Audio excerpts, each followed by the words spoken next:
सहनाववतु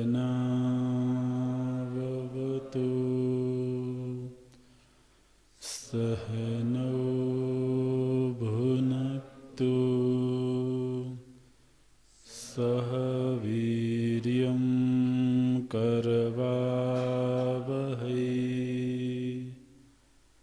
तेजस्विनावधीतमस्तु मा विद्विषावहै।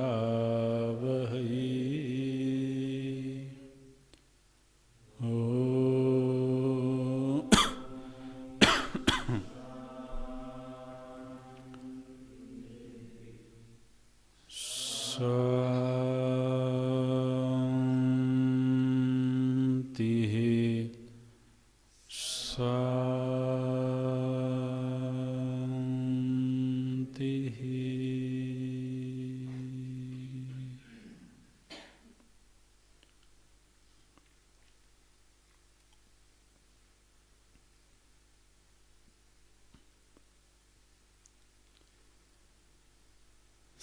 सदाशिवसमारम्भां शङ्कराचार्यमध्यमाम्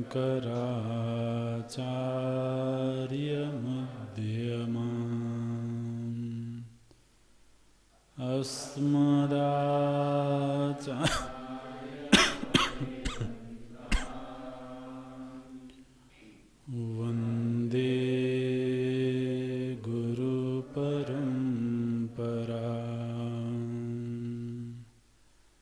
शङ्करं शङ्कराचार्यं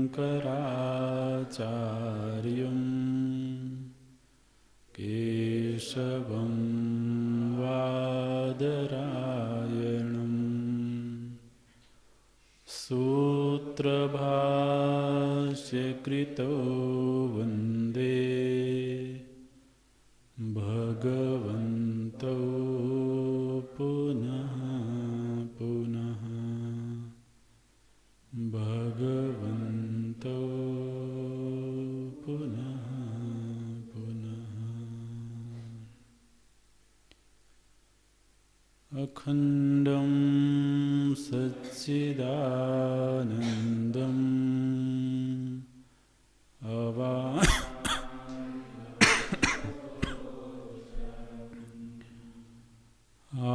आत्मानम् अखिलाधारम्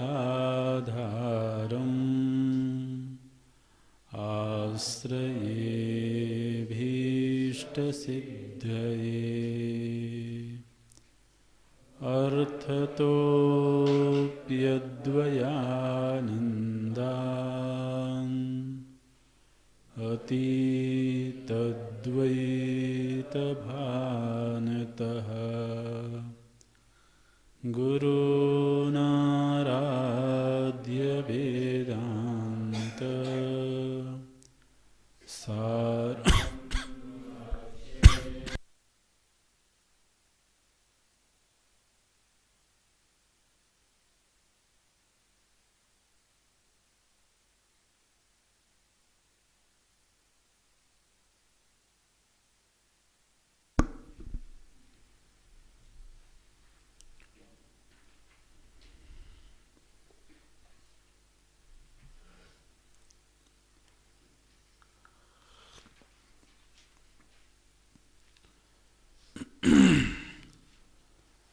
अपवादो नाम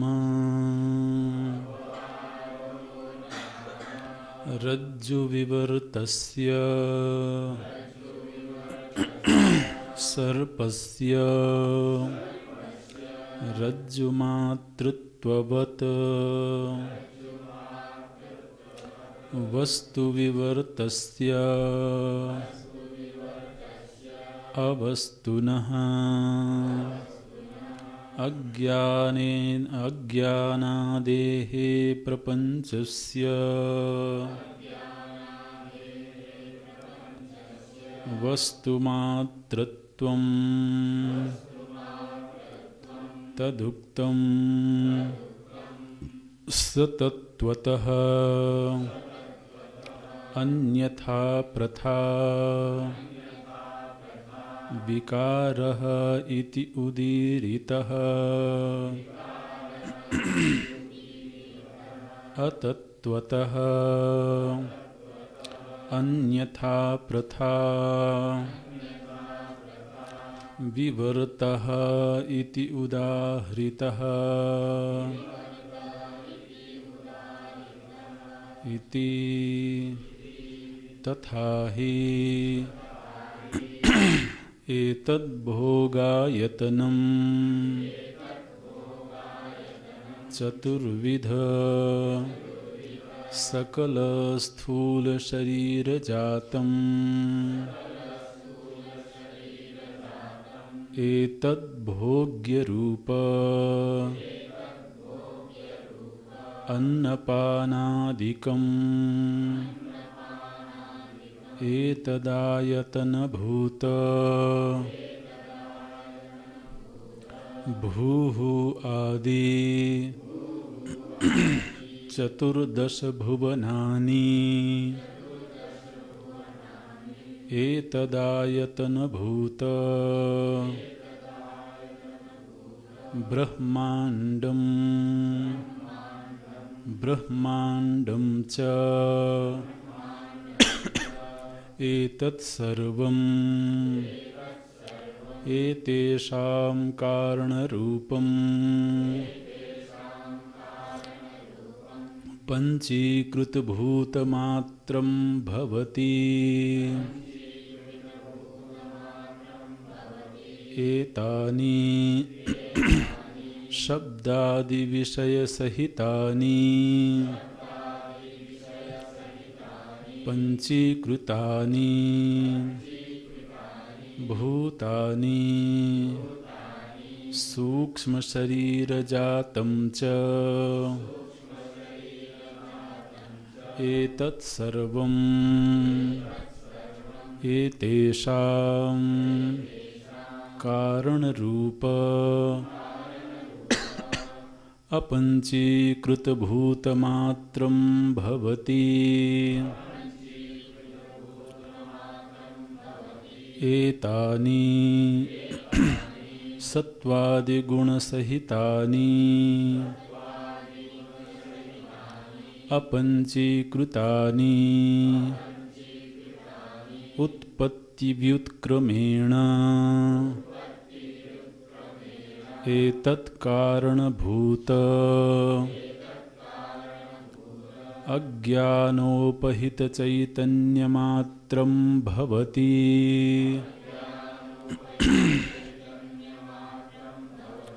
एतद् अज्ञानम् अज्ञानोपहितं चैतन्यं च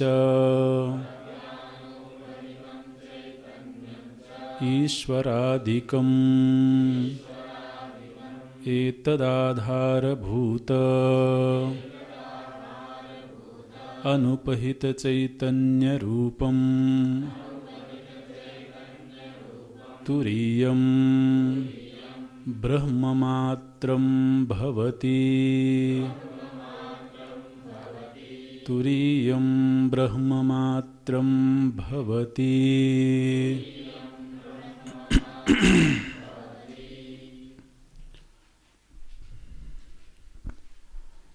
अपवादो नाम अपवाद उसको कहते हैं।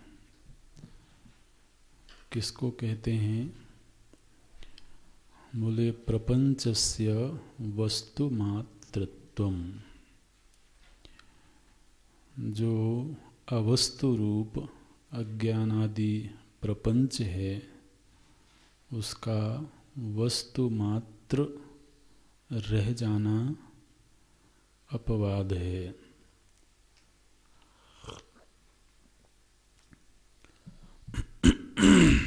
जिस तरह से प्रतीयमान सर्प का चिंतन करने से और सर्प के अधिष्ठान रज्जु का दर्शन करने से वह सर्प सर्प नहीं बल्कि रज्जु मात्र शेष रहता है, ठीक इसी तरह से जब सृष्टि का चिंतन करते हैं और सृष्टि के अधिष्ठान रूप वस्तु का, ब्रह्म वस्तु का साक्षात्कार होता है, तो जो दृश्यमान प्रपंच है उसका बाध हो जाता है और प्रपंच के रूप में केवल वस्तु मात्र की सिद्धि हो जाती है। यह जो पांच भौतिक जगत हमको यथार्थ मालूम पड़ता है, भूतों से बना हुआ मालूम पड़ता है, वह वस्तुतः ब्रह्म ही है, क्योंकि ब्रह्म से ही सत्तावान है, ब्रह्म से ही उसमें भासमानता है और ब्रह्म के आनंद स्वरूपता से ही इसमें प्रियता है। तो जगत जगत नहीं है बल्कि ब्रह्म वस्तु ही जगत के रूप में प्रतीत हो रहा है। जैसे सर्प, प्रतीयमान सर्प सर्प नहीं है बल्कि रज्जु ही सर्प के रूप में प्रतीत हो रही है। मैंने वहाँ तीनों कालों में सर्प की कोई स्थिति नहीं है। जिस समय दिख रहा है उस समय भी, और जिस समय नहीं दिख रहा था या आगे ज्ञान हो जाने पर नहीं दिखेगा तब भी उसकी कोई स्थिति नहीं है। आदावन्ते चयन्नास्ति वर्तमानेपि तत्तथा। कारिका में एक कारिका आती है, एक पंक्ति आती है जहाँ पर भगवान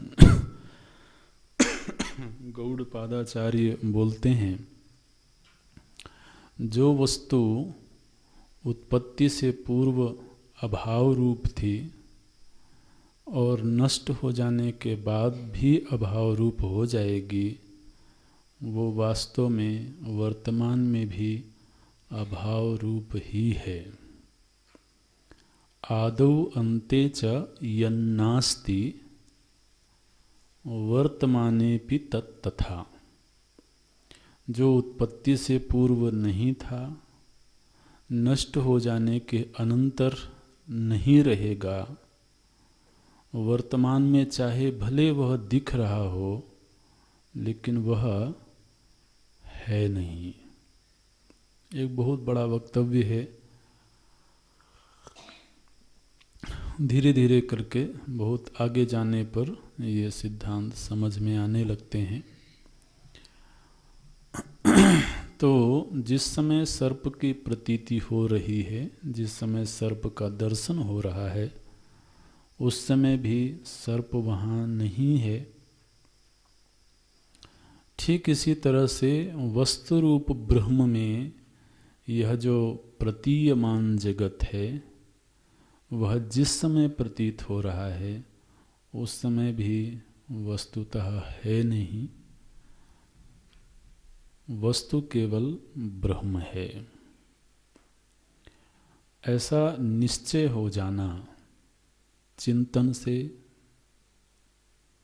जब व्यक्ति महापुरुष इस निर्णय पर पहुंच जाता है और इस निर्णय का साक्षात्कार करता है, तो मानो कि अध्यारोप और अपवाद की प्रक्रिया संपन्न हो गई।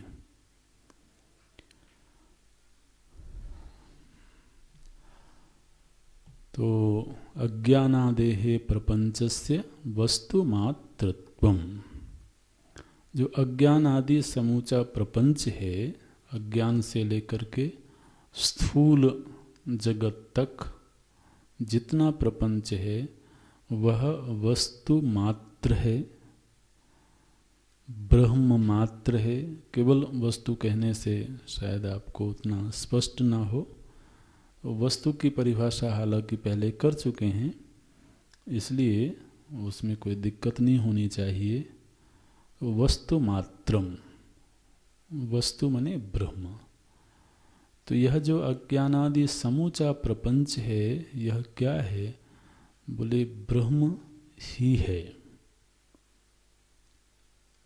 ब्रह्म ही त्रिगुण के रूप में प्रतीत हुआ, फिर ब्रह्म ही पंचभूतों के रूप में प्रतीत हुआ, फिर ब्रह्म ही सूक्ष्म सृष्टि के रूप में प्रतीत हुआ, और फिर ब्रह्म ही स्थूल सृष्टि के रूप में प्रतीत हो रहा है।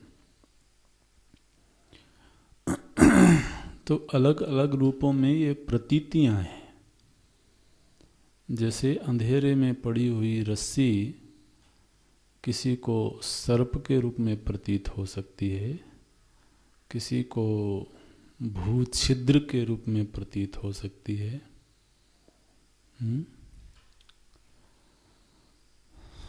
तो अलग अलग प्रतीतियां हो सकती हैं, लेकिन उससे वस्तु में बदलाव नहीं हुआ है, वस्तु वही है।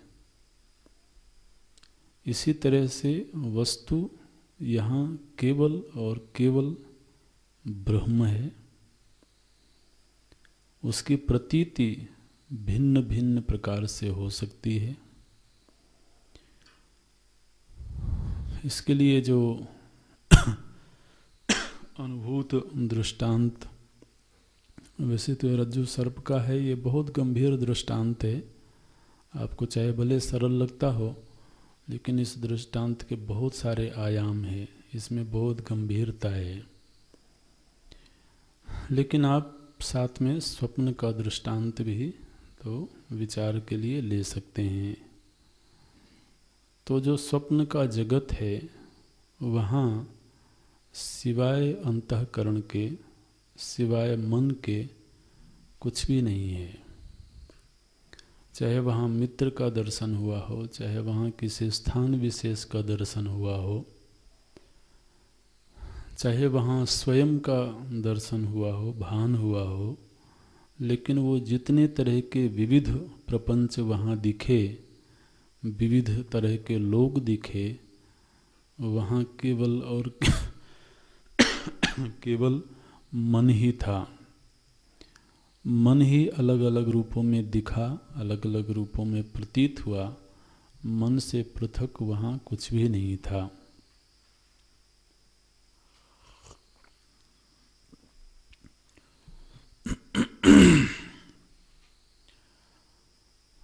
इस निर्णय में पहुंच जाना ही अपवाद कहलाता है।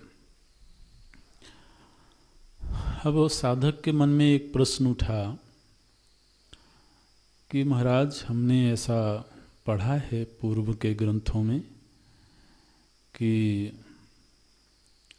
सृष्टि की उत्पत्ति हुई है, सत तत्व से उत्पत्ति हुई है।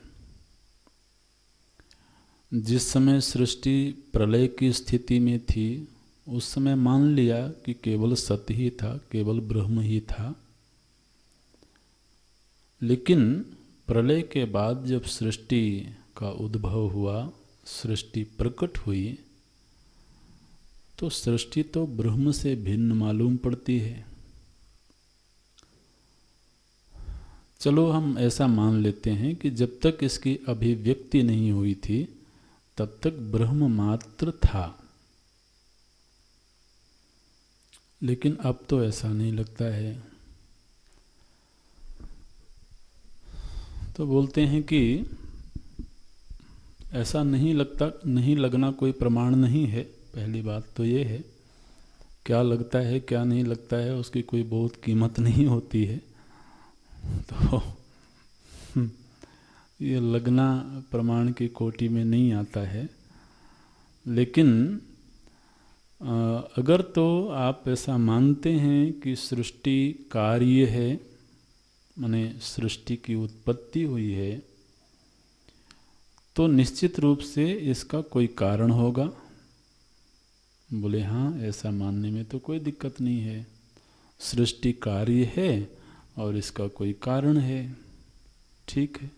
और आपने ही बताया है, शास्त्रों ने ही बताया है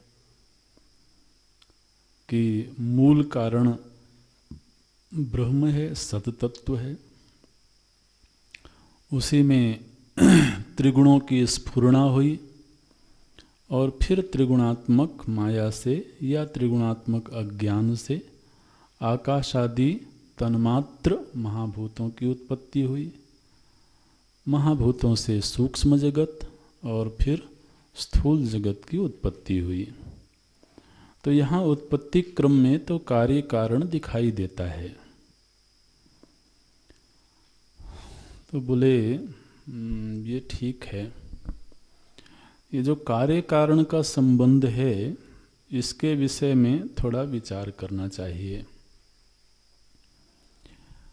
कोई भी कारण,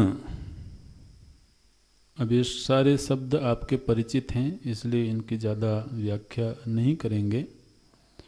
कोई भी कारण जब कार्य रूप में परिणत होता है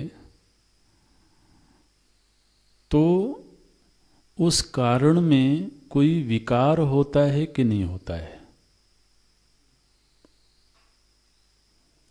कारण जब कार्य रूप में परिणत हुआ, माने जो कारण था पहले वह कार्य बन गया, तो उसमें रूपांतरण हुआ कि नहीं हुआ। यदि रूपांतरण हुआ तो फिर कारण जब कार्य बन गया तब वह कारण रूप में नहीं रहा।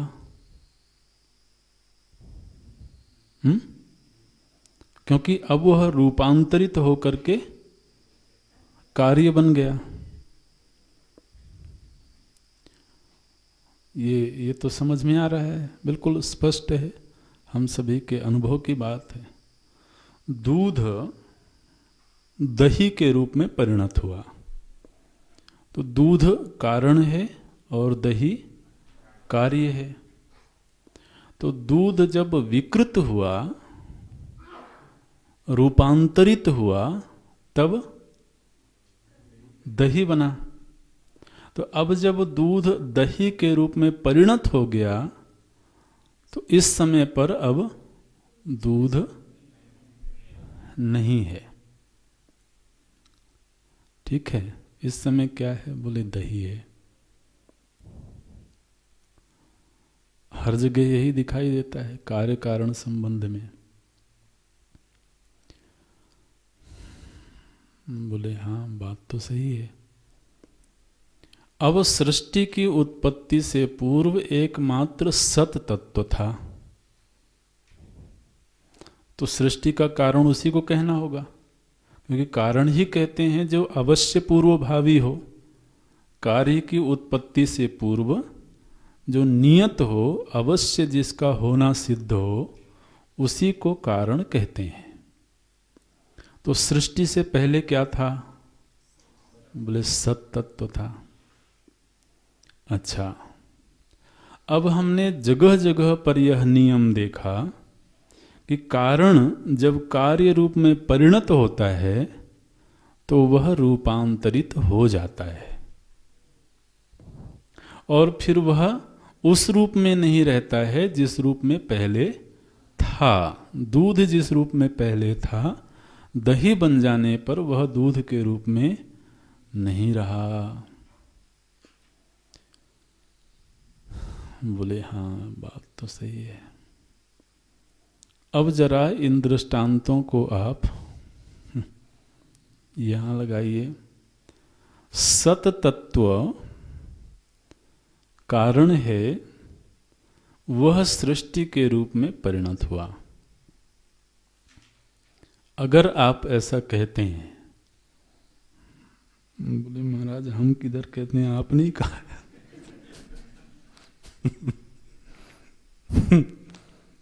नहीं, चलो हमने ही कहा, कोई बात नहीं। तो जो सत तत्व है वह जब सृष्टि के रूप में परिणत हुआ तो अब वह सत नहीं रहा। ये कहना पड़ेगा ना भाई। तो सत नहीं रहा तो क्या हो गया?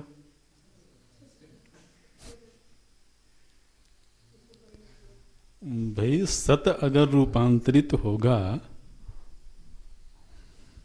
तो वो तो असत हो जाएगा। एक बात तो यह है। दूसरा यह है कि दूध दही बन जाने के बाद दूध नहीं दिखता है, तो अगर तो वह सत तत्व सृष्टि बन गया तो अब सत तत्व नहीं होना चाहिए।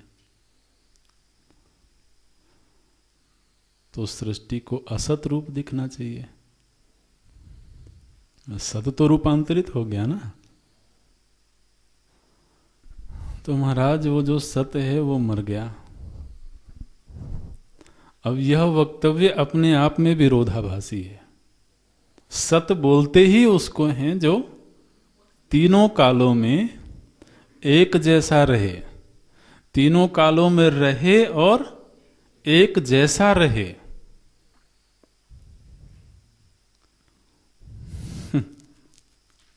ये वेदांत जो है ना, ये महाराज बहुत बहुत सुंदर विद्या है।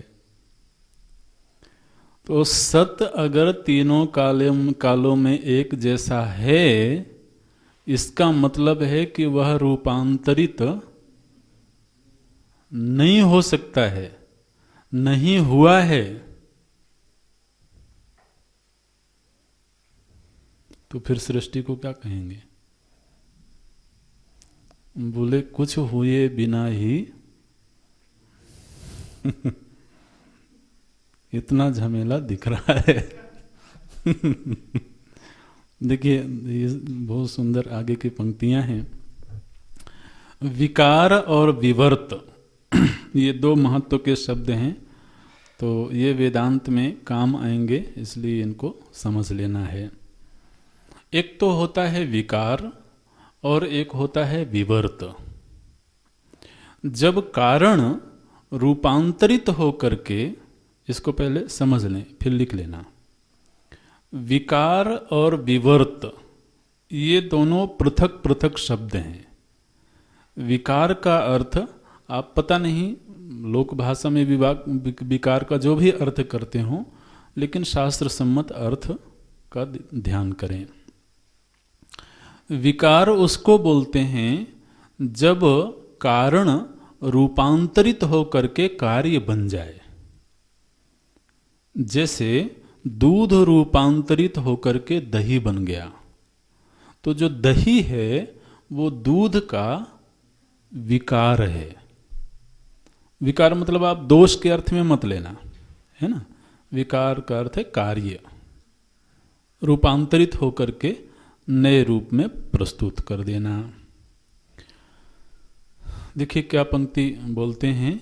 सतत्वतो अन्यथा प्रथा विकारः इति उदीरितः, विकारः इति उदीरितः। आचार्यों ने, संतों ने, विद्वानों ने, मनीषियों ने उसको विकार कहा है। किसको? बोले अन्यथा प्रथा। अन्यथा प्रथा का अर्थ है अन्य रूप में दिख जाना, अन्य रूप में दिखना। अन्यथा प्रथा किसी वस्तु का अन्य रूप में दिखना विकार कहलाता है। ध्यान देना, विवर्त की भी लगभग यही परिभाषा है। विवर्त का भी देखिए, दोनों ही वाक्यों के प्रथम शब्दों को अभी छोड़ दीजिए। पहले वाक्य में है सतत्वतः, दूसरे वाक्य में है अतत्वतः। इन दोनों शब्दों को अभी थोड़ी देर के लिए छोड़ देते हैं, तो फिर दोनों परिभाषाएं लगभग एक जैसी हो गई। अन्यथा प्रथा विकारः इति उदीरितः, अन्यथा प्रथा विवर्तः इति उदाहरितः। ठीक है, दोनों एक जैसी परिभाषाएं हैं। ये विकार और विवर्त की परिभाषाएं दी जा रही हैं। विकार की परिभाषा क्या दी गई कि किसी वस्तु का अन्य रूप में दिखना विकार है।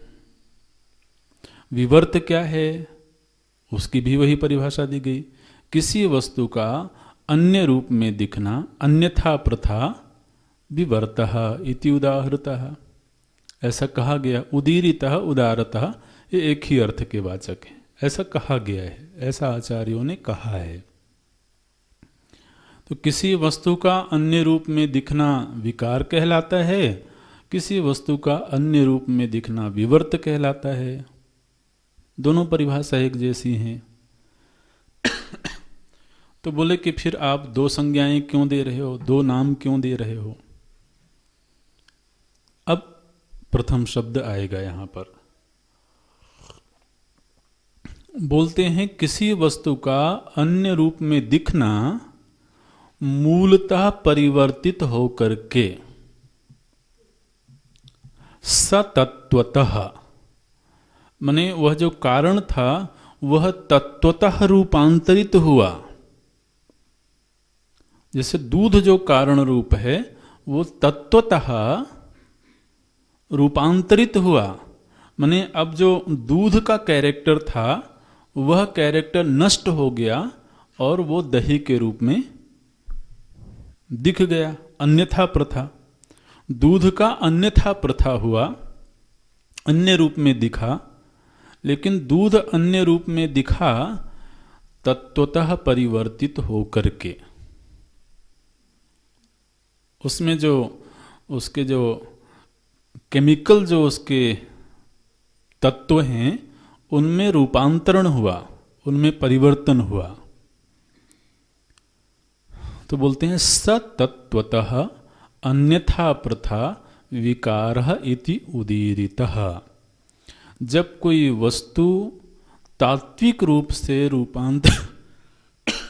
रूपांतरित होकर के दूसरे रूप में दिखती है, तब उस दूसरे रूप के दिखने को विकार कहते हैं।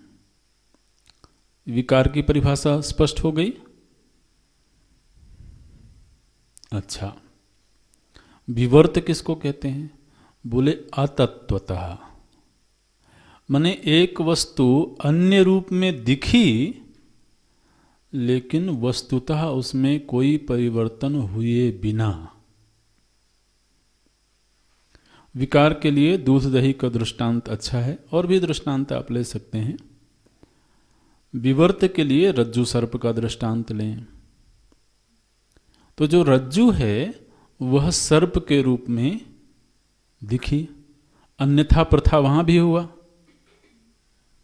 ठीक है ना, अन्यथा प्रथा वहां भी हुआ, लेकिन रज्जु में कोई तात्विक परिवर्तन नहीं हुआ। तो जब कोई वस्तु तात्विक रूप से अपरिवर्तित हुए अन्य रूप में दिख जाए तो वह अन्य रूप में दिख जाना विवर्त कहलाता है। ध्यान रखें, विकार में भी अन्य रूप में दिखना सामान्य है, वहां भी कोई वस्तु अन्य रूप में दिख रही है, और विवर्त में भी कोई वस्तु अन्य रूप में दिख रही है। किंतु विकार तब कहेंगे जब अन्य रूप में दिखने के साथ ही उसमें मूलतः परिवर्तन हुआ हो। विवर्त तब कहते हैं जब मूलतः परिवर्तन नहीं हुआ, इसके बावजूद अन्य रूप में वह दिख गई। अब जैसे स्वर्ण से आपने आभूषण बनाया, कंगन बनाया। तो अब यह जो कंगन है ये स्वर्ण का विकार है कि स्वर्ण का विवर्त है?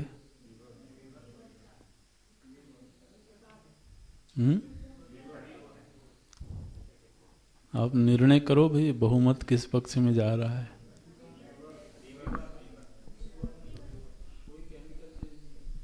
नहीं है।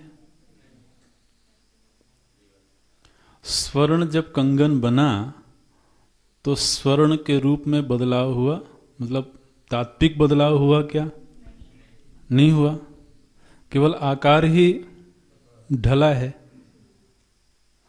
तो यह आभूषण स्वर्ण का विवर्त है, अतत्वतः अन्यथा प्रथा।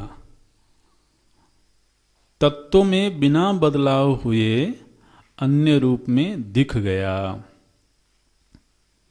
वो विवर्त है। विवर्त होने पर वस्तु वैसी की वैसी ही रहती है, उसमें कोई नवीन उत्पत्ति नहीं होती है। नवीन उत्पत्ति भासती है, उत्पत्ति वस्तुतः हुई नहीं है। अब ये परिभाषा आप तो चिंतन करके संभाल लेना। सतत्वतः अन्यथा प्रथा विकारः इति उदीरितः, अतत्वतः अन्यथा प्रथा विवर्तः इति उदाहृतः। तो सीप में जो चांदी का आभास हुआ वहां अन्यथा प्रथा तो हुआ, लेकिन सीप में कोई बदलाव नहीं हुआ है। तो चांदी सीप का विवर्त है, सर्प रज्जु का विवर्त है, लहरें जल का विवर्त हैं। ठीक है। अब जो ब्रह्म तत्व है, सत तत्व है, उसमें कोई विकार हो सकता है क्या? तो अगर उसमें कोई अन्य वस्तु दिखे तो वह अन्य वस्तु क्या है? ब्रह्म का विवर्त है।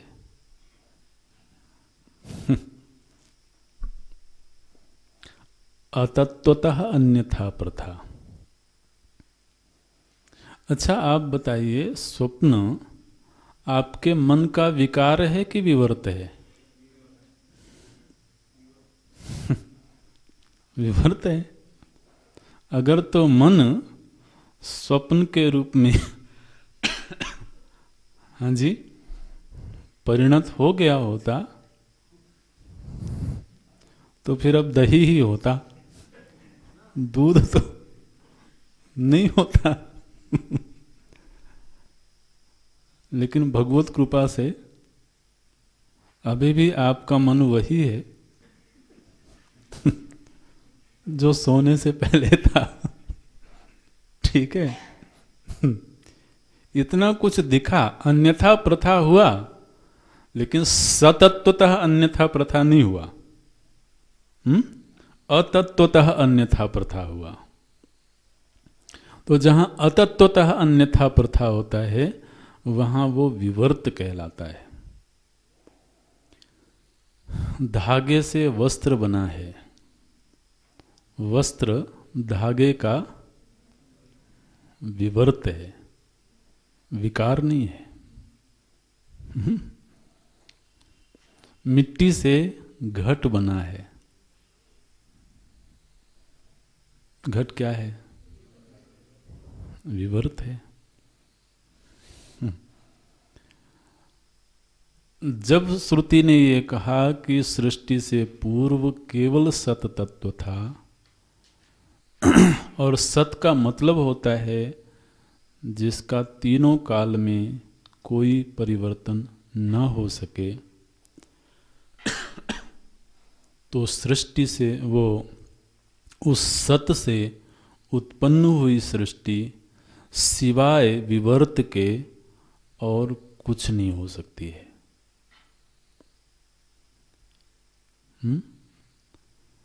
या तो आप मना कर दो कि सृष्टि से पहले ब्रह्म नहीं था, कुछ और ही था।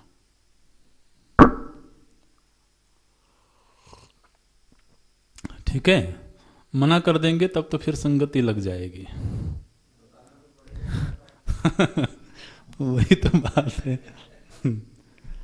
तो यदि तो सृष्टि से पूर्व केवल सत तत्व था और सत की परिभाषा आपने निश्चित कर रखी है, त्रिकालाबाधितम सत्यत्वम, जो तीनों कालों में अबाधित हो, अपरिवर्तनीय हो, तो फिर उससे उत्पन्न जितना भी प्रपंच है, चाहे वह त्रिगुण हो, चाहे वो महाभूत हो, अपंचीकृत महाभूत हो, पंचीकृत महाभूत हो, स्थूल सृष्टि हो, ये सब का सब उस ब्रह्म का विवर्त मात्र है। और जब विवर्त ही होता है तो वहां दिखने वाली वस्तु नहीं होती है, उसका जो अधिष्ठान है केवल वही होता है। धागे से वस्त्र बना है तो वहां सिवाय धागे के और कुछ नहीं है। धागे से आप वस्त्र को अलग करके दिखाओ। मिट्टी से घट बना है तो वहां मिट्टी के सिवा घट नाम की कोई पृथक वस्तु नहीं है।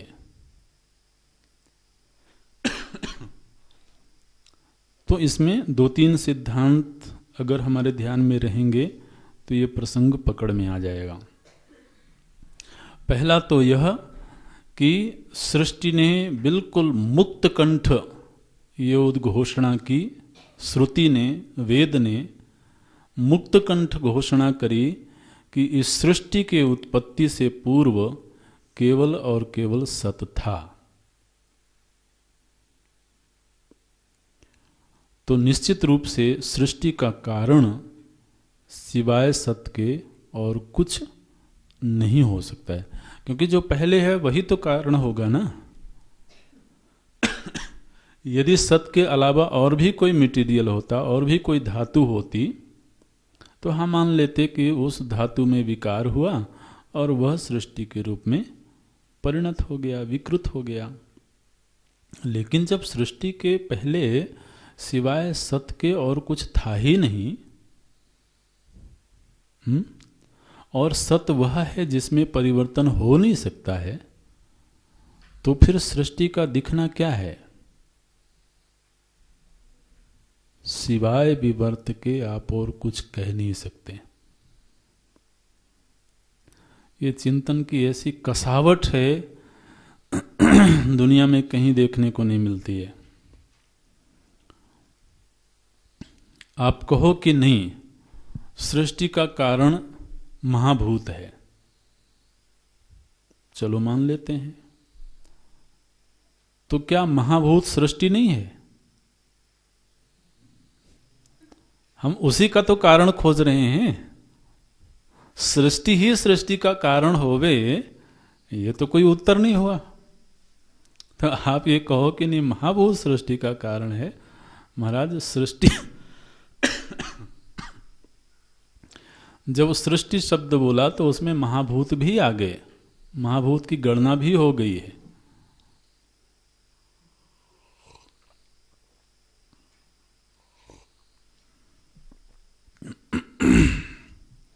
महाभूत को कारण आप कह नहीं सकते हैं,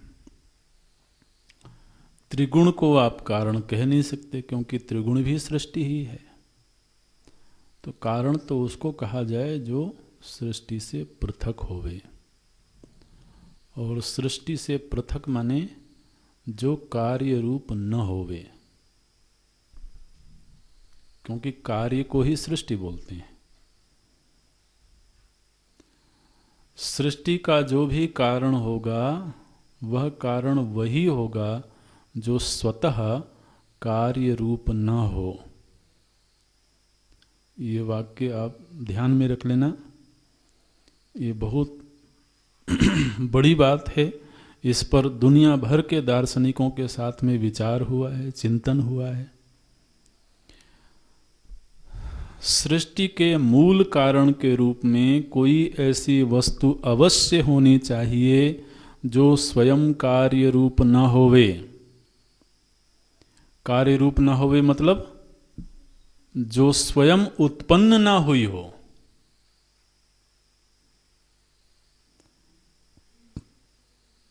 कार्य किसको कहते हैं? जो उत्पन्न हुआ उसी को कार्य कहते हैं। तो अब जो जो कुछ भी उत्पन्न हुआ है वह सब तो सृष्टि की कोटि में आ गया।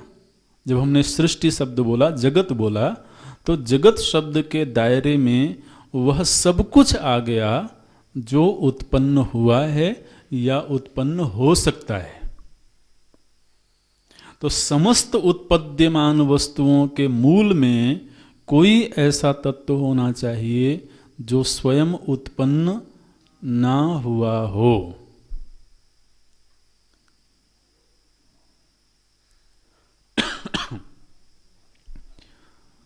इसलिए हमारे वेद में सत तत्व को उत्पद्यमान नहीं मानते हैं, वह स्वयं कहीं से उत्पन्न नहीं हुआ है।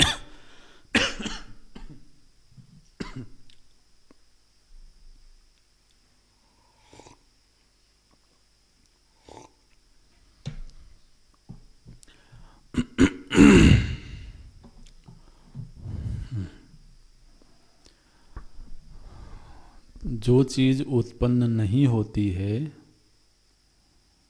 वो चीज विकृत भी नहीं होती है।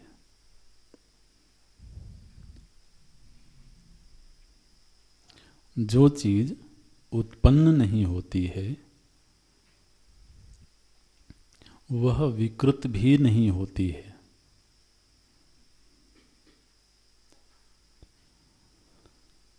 जातस्य चेद, कैसे है श्लोक? ध्रुवो मृत्यु।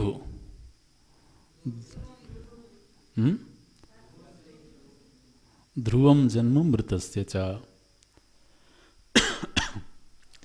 तो जो उत्पन्न हुई है वह कालांतर में विकृत भी हो जाएगी, मृत्यु को भी प्राप्त हो जाएगी। यह अटल नियम है। तो अगर आप यह कहो कि सत तत्व उत्पन्न हुआ है तो महाराज वो कभी मर भी जाएगा।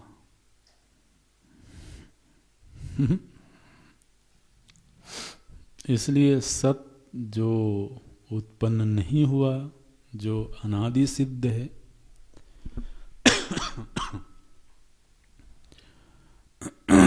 वह विकृत भी नहीं हो सकता है।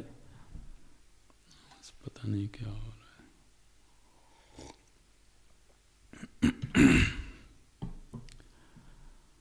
तो इसलिए यह जो उत्पन्न हुई सृष्टि दिख रही है यह सिवाय विवर्त के और कुछ नहीं हो सकती है। विवर्त का मतलब होता है जो उत्पन्न तो नहीं हुआ है लेकिन अन्य रूप में भास रहा है, उत्पन्न हुए बिना भास रहा है। सर्प उत्पन्न हुए बिना भास रहा है, मृग मरीचिका उत्पन्न हुए बिना भासती है, नीलिमा उत्पन्न हुए बिना भासती है। तो किसी चीज का दिखना इस बात का प्रमाण नहीं है कि वह उत्पन्न हुआ हो। ये सारे दृष्टांत इस बात की ओर संकेत करते हैं कि कोई चीज दिखे इसलिए वह उत्पन्न हुई है, ऐसा कोई नियम नहीं है। तो सृष्टि क्या है? बोले ये दिख तो रही है लेकिन वस्तुतः जिस धातु में दिख रही है उसमें उसमें कोई परिवर्तन नहीं हुआ है। ये स्थिति है महाराज। वो सृष्टि तो विकार कोटि में, वो विवर्त कोटि में चली गई। आपने इतनी जोर शोर से उत्पत्ति प्रक्रिया का वर्णन किया था। बताओ। लेकिन सृष्टि सिवाय ब्रह्म के कुछ भी नहीं है, यह तब सिद्ध होगा जब सृष्टि का अपवाद किया जाए। जिस तरह से अध्यारोप हुआ था उसी तरह से अपवाद करना होता है। अध्यारोप पहले से हुआ है, अनादि सिद्ध है, अपवाद करना पड़ता है। अपवाद करने की प्रक्रिया क्या है? बोले जिस क्रम से सृष्टि उत्पन्न हुई है उसके विपरीत क्रम से उसका लय किया जाए।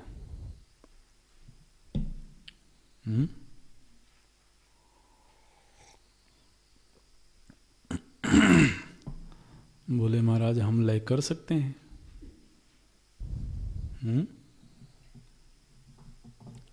चलो लय करो सृष्टि का। कक्षा के बाद करना है।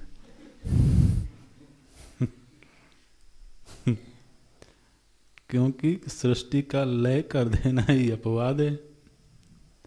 ये तो ऐसी जिम्मेदारी दे दी महाराज जो बहुत मुश्किल मालूम पड़ती। मुश्किल क्या असंभव मालूम पड़ती है। बोले नहीं, वैचारिक धरातल पर लय करना है।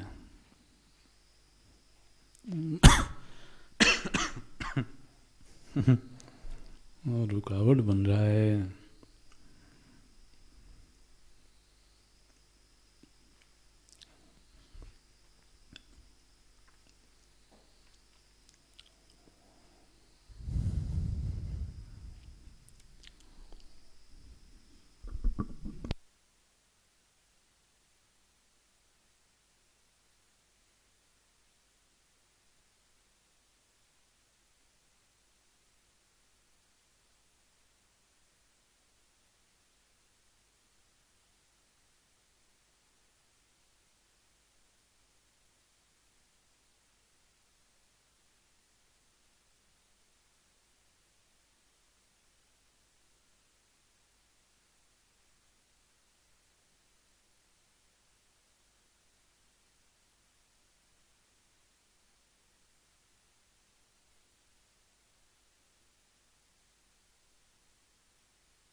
यही पूरा करते हैं अभी।